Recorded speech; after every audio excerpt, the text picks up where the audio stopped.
Assalamualaikum warahmatullahi wabarakatuh. Apa kabar adik-adik? Pada pekan ini kita akan membahas pengendalian atau kontrol otomatis di lingkungan pertanian. Pada pekan lalu kita sudah mempelajari pengukuran lingkungan pertanian yang dimana pengukuran itu adalah salah satu bagian dari pengendalian. Apabila kita ingin mengendalikan, maka kita harus bisa mengukur dulu. Ini adalah pokok bahasan yang akan kita bicarakan. Nah, kalau kita lihat di sini ada brosur ya, aplikasi pengendalian atau aplikasi pengontrol air atau kontrol otomatis penyiraman lewat HP. Ini dia menceritakan ada instalasi irigasi yang diberikan atau yang dikendalikan dengan tombol HP-nya kalau dia ingin menyalakan. Nah, yang di sebelah kanan adalah instalasi irigasi dengan sensor-sensor yang diletakkan di tanah. Kemudian apabila sensor itu mengenal bahwa tanahnya sudah kering, dia akan memerintahkan untuk dinyalakan pompa agar irigasi bisa dialirkan. Nah, ini yang kita maksudkan dengan pengendalian otomatis. Jadi jangan rancu dengan istilah pengendalian hama ya. Kalau pengendalian hama adalah pengendalian biologis ya. Kalau ini adalah pengendalian dengan alat-alat mekanis. Nah, apa itu kontrol atau pengendalian? Kontrol adalah usaha untuk atau pengaturan operasi-operasi terhadap objek atau proses agar sesuai dengan tujuan tertentu. Misalkan kita punya sebuah operasi apapun itu, misalkan tadi irigasi contohnya ya. Irigasi, tujuan kita adalah membuat air dalam tanah atau air di tanah itu berada pada kondisi sekian persen ya kelembapannya.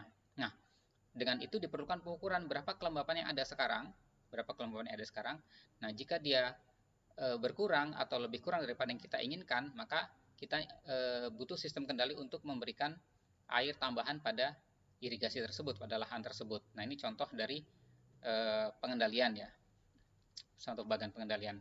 Nah, kenapa perlu dikendalikan? Setiap proses pada dasarnya memerlukan lingkungan yang optimum agar dapat berjalan dengan baik.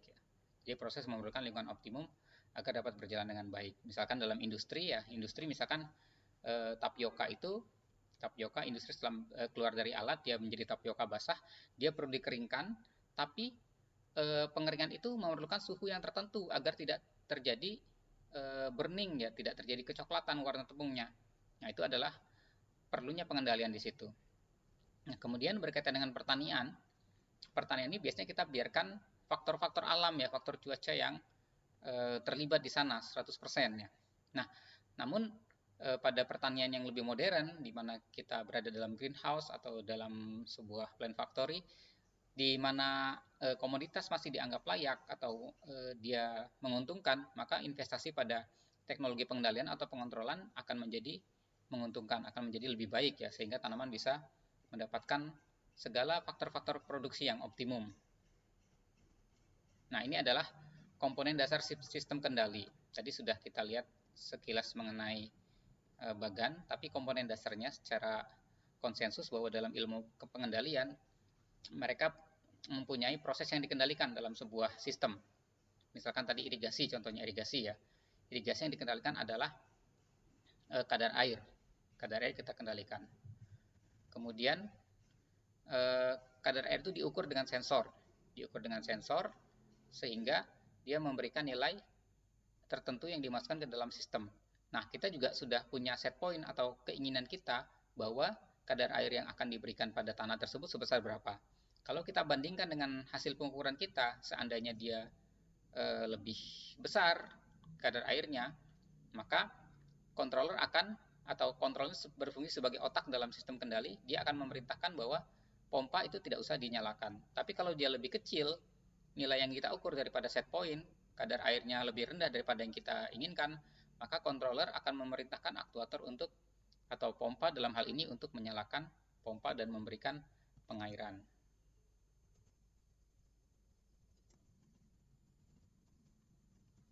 Ya, baik. Jadi ini adalah diagram blok sistem kendali atau sistem kontrol. Nah, dalam diagram blok ini kita melihat beberapa istilah ya, beberapa istilah.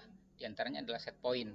Set point adalah nilai acuan yang harus dipertahankan atau nilai acuan yang menjadi tujuan pengendalian. Misalnya, suhu ruang pengering permen gelatin misalkan harus dipertahankan sebesar 18 derajat untuk memungkinkan uap air keluar kecuali keluar dari permen perlahan secara difusi ya. Jadi kalau kita lihat permen-permen gelatin ya, itu dia pada awalnya seperti cairan kental, kemudian air harus dikeluarkan dari cairan tersebut sehingga dia akan menjadi kenyal ya, menjadi bentuk kenyal.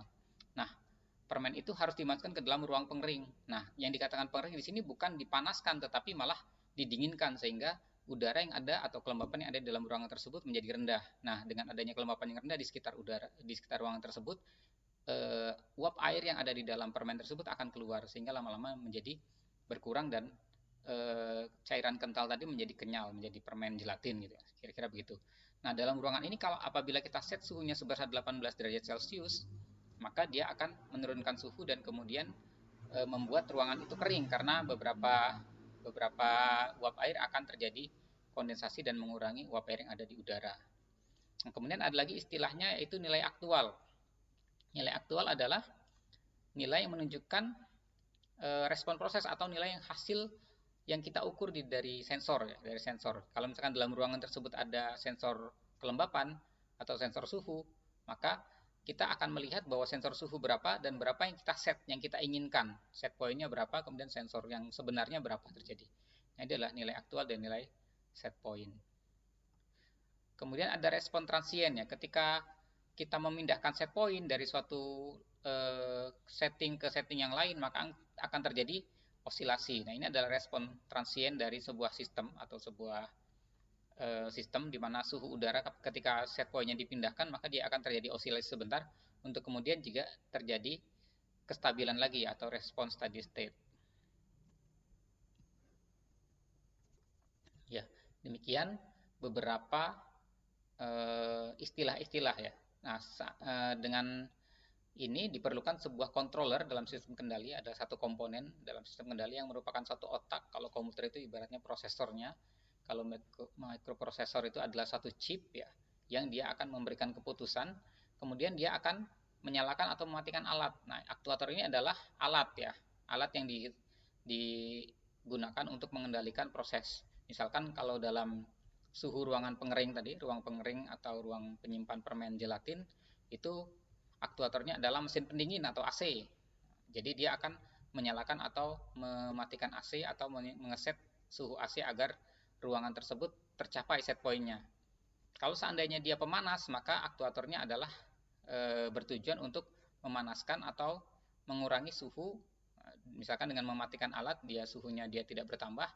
Jadi tergantung dari tujuannya dan apa yang dikendalikan, maka aktuatornya bisa berbeda-beda. Bisa peralatannya bisa AC, bisa pemanas, kemudian bisa motor listrik dan lain sebagainya. Nah, ini adalah komponen sistem kendali dan beberapa komponennya ya, beberapa istilah. Di sini ada proses yang dikendalikan, di sini ada umpan balik. Umpan balik itu diperoleh dari pengukuran sensor. Jadi sensor itu letaknya ada di sini. Nah, sensor itu memberikan nilai untuk dibandingkan dengan set point yang sudah kita tetapkan. Nah, kemudian bagaimana otak di dalam pengendalian tersebut atau controller ini, otak di dalam sistem kontrol? Jadi otak tersebut adalah satu set algoritma atau program yang diberikan untuk memberikan keputusan. Yang paling sederhana adalah controller dua posisi atau on apa off. Jadi sesederhananya, jika set point itu lebih, misalkan kita ingin mengendalikan pemanas ya atau pendingin, sedangkan set point-nya 18, sedangkan sensor mengukur atau sensor suhu mengukur 25, artinya lebih besar daripada sensor ya. Lebih besar daripada set point, mohon maaf. 18 set point-nya, kemudian yang sebenarnya 25. Kita ingin mengendalikan pendingin. Kalau lebih panas daripada yang kita inginkan, 25 lebih panas daripada 18, maka pendingin itu harus kita nyalakan. Nah, jadi controller dua posisi ini hanya isinya nyalakan atau matikan. Kalau seandainya kita mempunyai set point 18 tadi, sedangkan suhunya sekarang 13, jika suhunya lebih rendah daripada suhu set point, maka matikan. Maka dia akan memberikan perintah menyalakan atau mematikan peralatan. Nah, berbeda dengan controller proporsional integral diferensial, ini satu set persamaan yang akan berperilaku sehingga dia menyesuaikan dengan mengendalikan dayanya yang diberikan berapa gitu. Jadi tidak hanya nyalakan atau matikan, tapi nyalakan dengan daya berapa atau matikan gitu. Nah, daya itu akan disesuaikan dengan seberapa besar selisihnya antara yang kita inginkan atau set point dengan kondisi yang sebenarnya. Demikian juga controller fuzzy. Controller fuzzy ini lebih terkini. Dia mempunyai eh, algoritma yang seperti bagaimana manusia memutuskan. Jadi dengan kondisi-kondisi kualitatif ya. Kemudian untuk memahami controller ini mungkin kalau di teknik pertanian akan dibahas lebih lanjut dalam mata kuliah tertentu ya, atau yaitu kontrol otomatik. Tapi kalau untuk di mekanisasi pertanian kita akan memberikan pengenalan saja bahwa ada istilah-istilah seperti ini.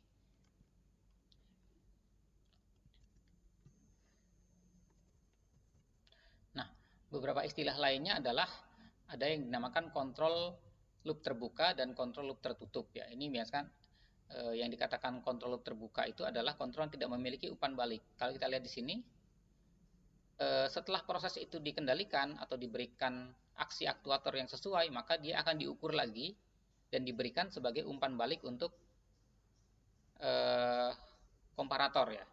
Tapi kalau yang tidak ada umpan balik, maka setelah dikendalikan ya sudah tidak diberikan umpan balik, atau komparator tidak akan melihat lagi apakah dia dengan set point itu sangat berbeda jauh atau tidak berbeda jauh, dia tidak akan dilihat lagi.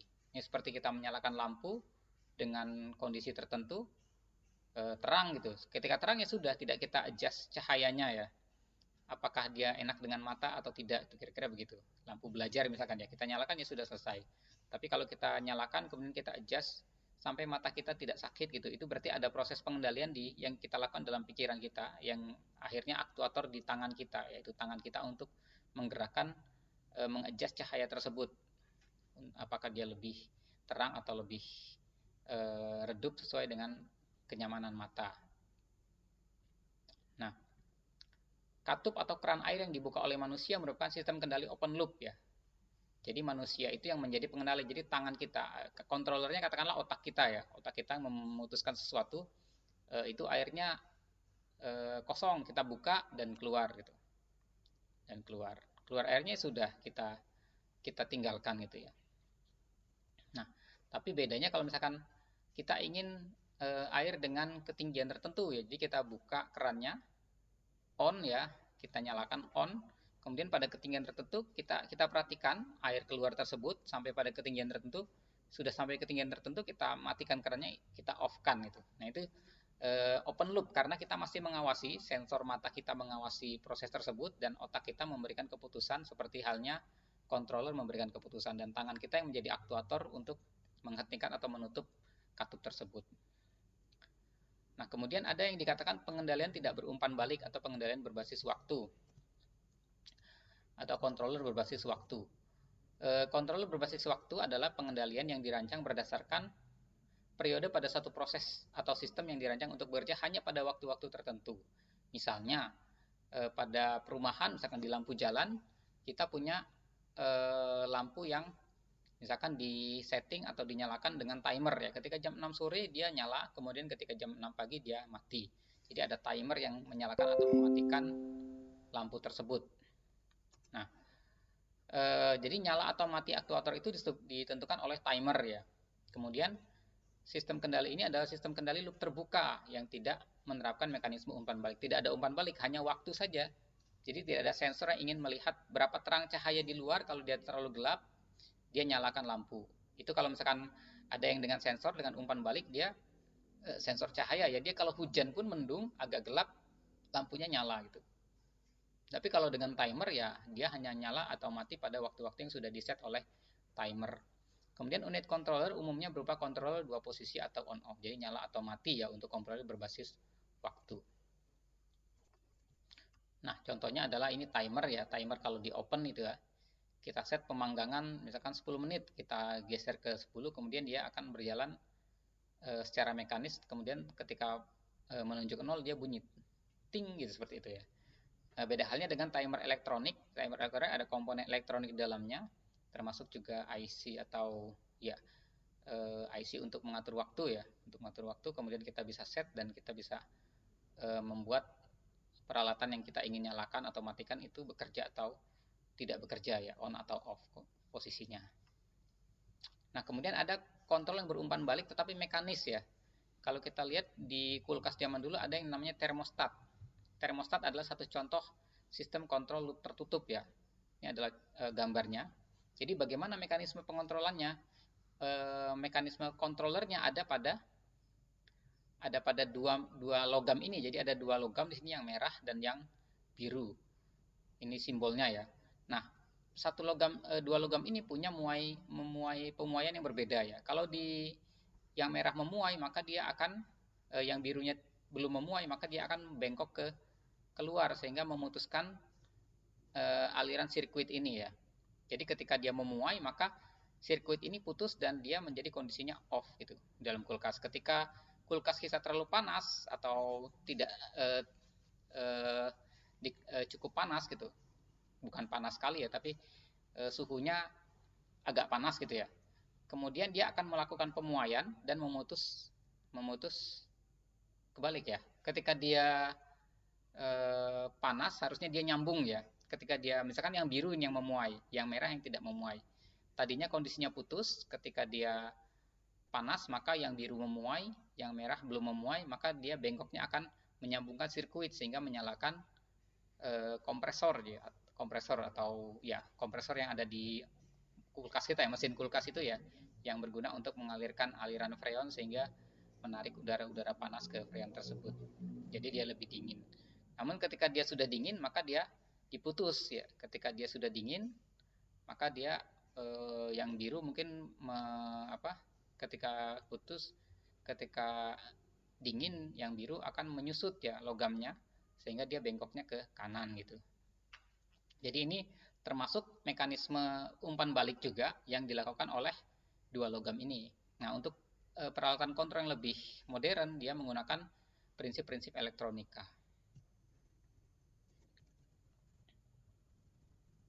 Ya, ini adalah cara kerja yang tadi yang sudah kita jelaskan ya. Nah, kemudian ada lagi kontrol elektronik berumpan balik. Kalau kita lihat di sini ada aktuatornya, yaitu flow in dan juga flow out ya. Kemudian ada sensor yang untuk mengenali ketinggian air. Nah, ini adalah ketinggian air aktual, tapi di situ juga ada set point yang ditetapkan oleh eh, pengendali ya, oleh kita, dan memerintahkan alat itu untuk mengeluarkan air atau memberhentikan air keluar gitu, sehingga dia mencapai pada level tertentu.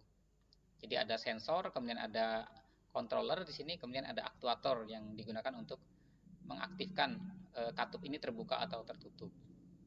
Juga katup ini terbuka atau tertutup. Ini contoh lagi kontrol elektronik berumpan balik. Kalau ini adalah sistem kontrol berumpan balik pada motor stepper untuk pencampuran bahan ya. Kalau misalkan kita ada misalkan bahan dalam industri minuman, misalkan bahan A ditambah bahan B berapa banyak. Nah, ini digunakan pengontrolan motor untuk pompa masuknya ya, pompa masuknya bahan tersebut sebesar berapa gitu. Nah, kemudian dengan berkembangnya teknologi komputer atau teknologi digital, controller yang umumnya itu adalah peralatan elektronik, sekarang